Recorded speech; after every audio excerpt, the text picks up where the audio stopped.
Hey guys, Elise here for another storytelling. Today I'm going to be reading you guys Waiting for the Biblioburro by Monica Brown. This book is super cool because it's an introduction to some Spanish words if you're trying to learn another language, but it also just shows you a different culture and a different way of thinking. I hope you guys enjoyed today's book, and I'll see you after. Happy reading! Waiting for the Biblioburro by Monica Brown, illustrations by John Parra.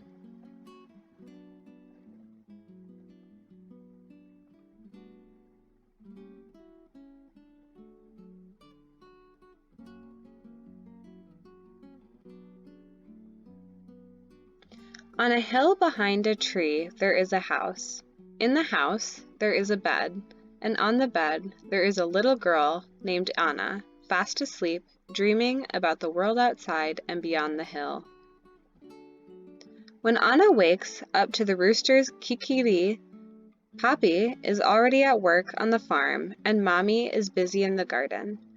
Anna bathes her little brother and feeds the goats and collects the eggs to sell at the market.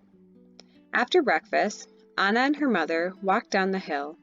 Anna closes her eyes against the sun and wishes she was back in the cool of the house with her libro, her book. Anna has read her book, her only book, so many times she knows it by heart. The book was a gift from her teacher for working so hard on her reading and writing. But last fall, her teacher moved far away, and now there is no one to teach Anna and the other children in her village. So at night, on her bed, in the house on the hill, Anna makes up her own cuentos and tells the stories to her little brother to help him fall asleep. She tells him stories about make-believe creatures that live in the forest and the mountains and the sea.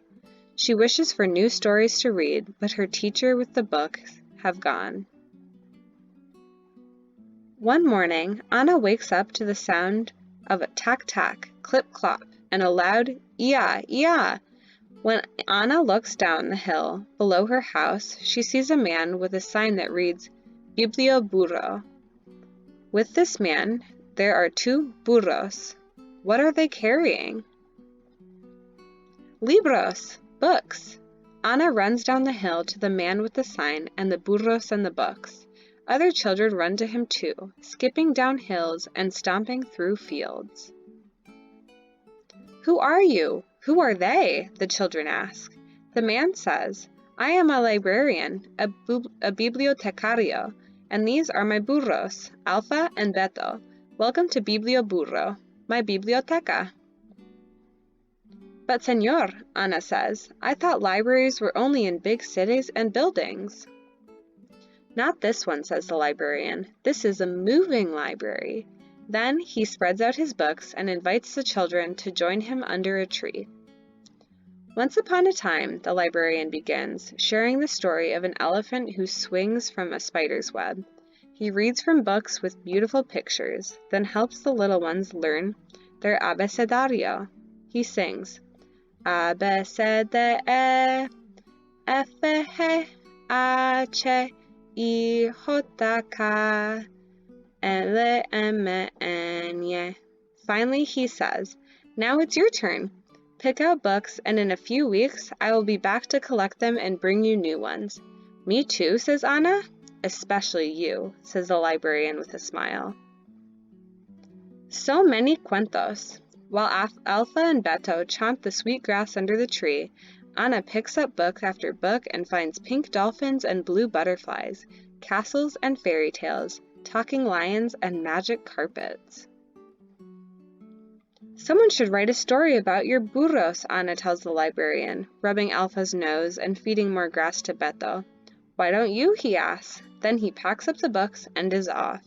Enjoy, he calls to the children. I will be back.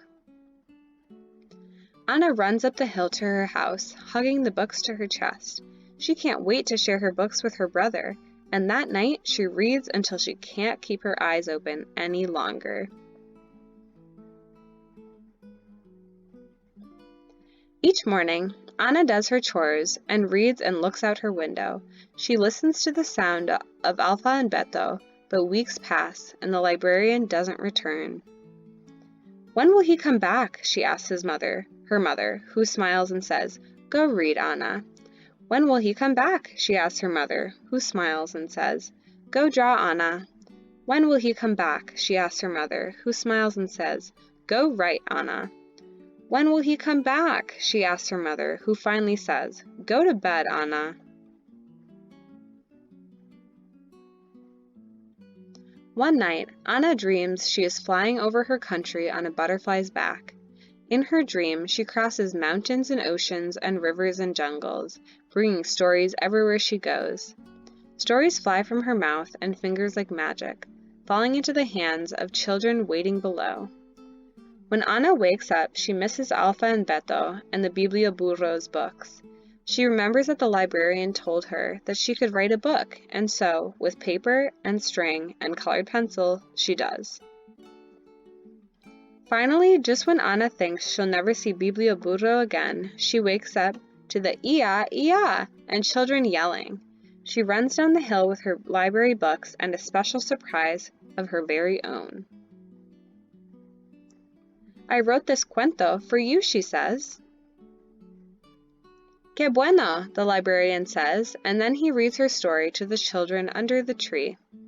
When it's time to go, Anna's book is packed carefully on the burro's back, ready to be carried away over the hills and through the fields to another child who is asleep on a bed in a house on a hill behind a tree, dreaming of Alpha and Beto and all the new stories the Biblioburro will bring. The end. Well, that's it for today's book. I hope you guys enjoyed, and I challenge you guys to think of what book you would make if you could make one up and give it to the Biblioburro. Take a chance to draw this out or write a story or just tell someone about it. Please check out the other things on our age group if you really like this video, and I'll see you guys next time. Happy reading!